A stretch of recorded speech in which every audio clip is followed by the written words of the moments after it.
시편 119편을 보겠습니다. 시편 119편 161절부터 165절까지입니다.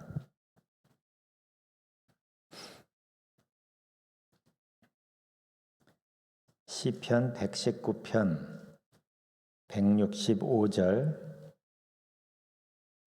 161절부터 165절까지.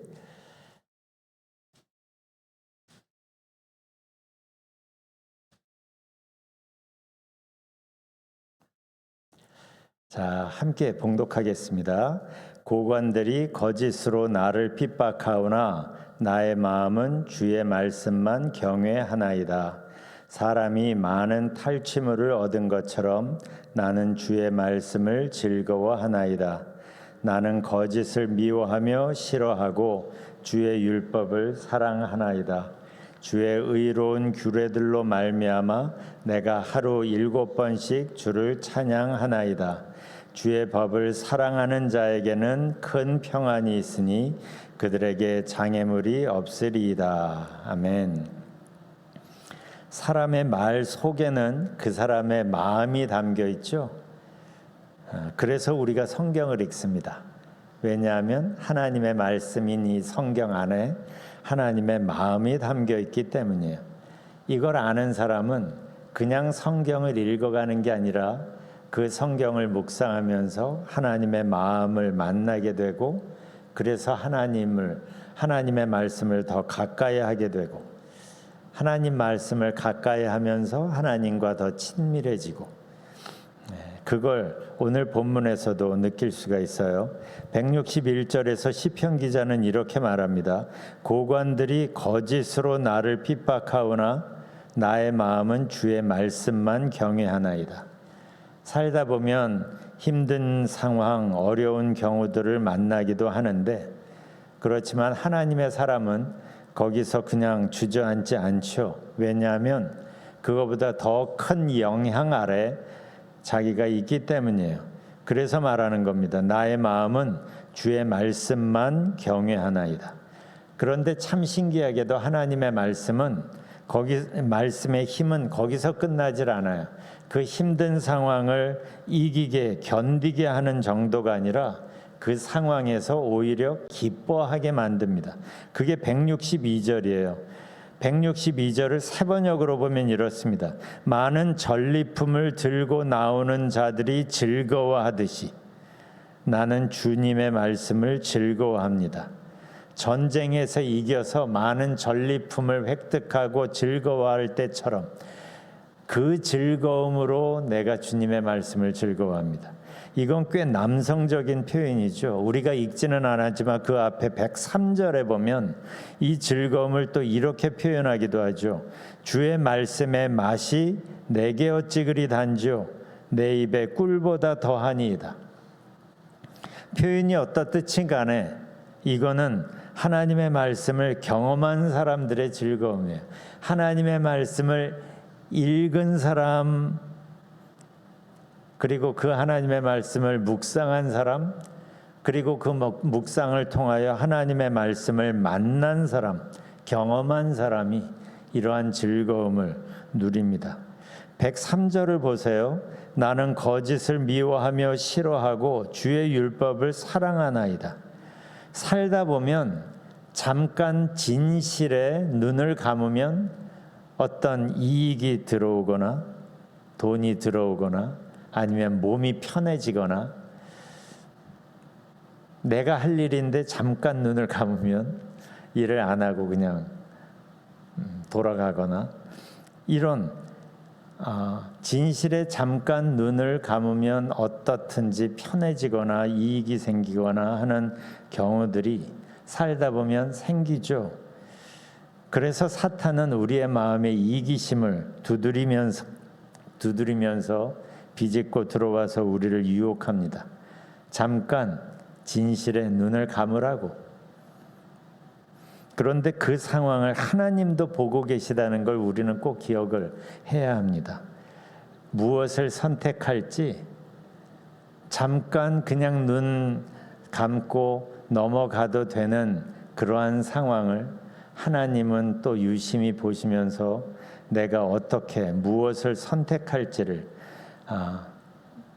보십니다. 왜냐하면 그런 선택 속에 나의 마음이 담겨 있고 나의 의지가 표현되고 나의 사랑이 어디를 향하고 있는지가 보여지기 때문이에요. 내가 무엇을 사랑하고 내 마음이 어디를 향하는지는 예배 시간에 제일 많이 표현되면 좋기는 하겠는데 살면서 나의 그러한 선택들에서 그래서 사람들이 그러죠. 내가 어디에 제일 시간을 많이 쓰고 돈을 많이 쓰고 거기에 내 사랑이 표현된다. 그건 맞죠. 그래서 우리의 모든 선택 속에 나의 사랑이 표현되는데 그래서 하나님은 우리의 선택들을 유심히 보십니다. 그래서 이 시편 기자가 고백하듯이 말하는 거야. 나는 거짓을 미워하며 싫어하고 주의 율법을 사랑하나이다. 그리고 이 고백은 자연스럽게 찬양으로 이어집니다. 164절을 보면 주의 의로운 규례들로 말미암아 내가 하루 7번씩 주를 찬양하나이다. 우리의 마음은 약하기 때문에 우리가 하나님을 사랑한다고 해도 유혹 앞에서 흔들릴 수 있죠. 흔들릴 수 있어요. 그렇지만 그 유혹 앞에서 다시 마음을 잡고 믿음을 사용해서 말씀을 선택하는 게 중요합니다. 누구나 흔들리고 넘어지고 휘청거리고 그건 누구나 하는데 그런 상황 속에서 계속 내 감정과 마음을 따라 그냥 흘러가는 사람이 있는 반면에 그런 상황 속에서 말씀을 선택하고 믿음을 사용하고 그래서 말씀 앞으로 나오는 사람은 그 흔들리는 마음 속에 다시 말씀을 채워 넣습니다. 그때 누리는 기쁨과 평안은 경험해 본 사람만 알아요. 그래서 이게 거룩한 습관이 참 중요한 거예요. 내 마음이 막 심란하고 힘들 때 기도하는 거룩한 습관이 된 사람은 기도 시간에 다시 기도를 하게 돼요. 큐티 시간에 다시 말씀 앞으로 오게 돼요. 그래서 내가 말씀을 읽는 것보다 더 중요한 건 말씀을 읽는 게 내 마음속에 삶 속에 거룩한 습관으로 익혀지는 게 중요합니다. 그 사람이 믿음을 사용해서 말씀 앞으로 다시 나올 수 있고 그렇게 말씀을 붙잡은 사람만 경험하는 기쁨과 평안이 있어요. 그게 165절이에요. 주의 법을 사랑하는 자에게는 큰 평안이 있으니. 말씀을 사랑하는 자에게는 지식이 있는 것뿐만 아니라 깨달음이 있는 것뿐만 아니라 큰 평안이 있어요. 이 평안이 왜 중요한지 아세요? 이 평안은 어떤 감정적인 상태를 말하는 게 아니라 하나님의 임재의 결과이기 때문입니다. 성경이 말하는 평안은 아무 문제가 없어서 상황이 평안해지는 걸 말하지 않습니다. 성경에서 말하는 평안은 하나님의 임재의 결과예요. 그래서 이게 중요한 겁니다. 주의 법을 사랑하는 자에게는 하나님이 함께 하신다는 것에 눈이 열리게 되고 그 결과로 큰 평안이 있는데 이렇게 말합니다. 저희에게는 장애물이 없으리이다. 저는 이 말씀을 묵상하면서 이 머리를 갸우뚱했어요. 어떻게 장애물이 없을 수 있을까? 살면서 하나님의 말씀을 사랑한다고 인생의 장애물이 없어지나? 이게 무슨 뜻이지? 인생의 장애물이 없어지는 데는 두 가지 경우가 있습니다. 첫 번째는 하나님께서 장애물을 없애주시는 경우예요. 마치 막 걸음마를 시작한 아이 앞에 돌멩이가 있으면 얼른 가서 그 돌멩이를 치워주겠죠, 부모님이. 왜냐하면 넘어지지 않게 하려고. 왜 그래요? 아이가 그 장애물을 넘어갈 힘이 없기 때문이에요. 장애물을 넘어갈 힘이 없을 때, 아직 어린아이였을 때는 하나님이 장애물을 없애주는 경우가 간혹 있습니다. 그런데 아이가 웬만큼 자라면, 청소년이 되고 대학생이 되면 부모가 일일이 앞에서 돌멩이 치워주는 거 웃기잖아요. 그런 경우는 없죠. 우리가 좀 성장을 하면 돌멩이를 치워주지 않습니다. 왜냐하면 이 시기에 중요한 키워드는 성장이기 때문이에요. 신앙생활을 막 시작하려는 사람에게 중요한 키워드는 구원입니다. 구원은 아기의 출생과 같은 거죠. 그래서 하나님의 자녀로 born again 한다 그러죠. born이라는 표현을 씁니다. 다시 태어나는 거예요. 생명을 다시 얻는 겁니다. 그래서 이 구원이 중요합니다. 시작점에서 구원이 없으면 성경에 그 무슨 말씀도 해당이 되지 않기 때문에 성경이 내 말씀이 되려면 구원이라는 단계가 반드시 중요합니다. 그런데 예수님을 믿고 구원받았다면 그 다음부터는 구원보다 더 중요한 키워드가 있는데 성장인 거예요. 애가 태어났으면 그 다음엔 성장을 해야죠. 태어난 것 때문에 막 계속 그것 때문에 감격하지는 않잖아요. 성장이 중요합니다. 지금 우리를 향한 하나님의 관심은 성장입니다. 그래서 하나님은 언제부턴가 우리 앞에 장애물을 치워주시지 않죠.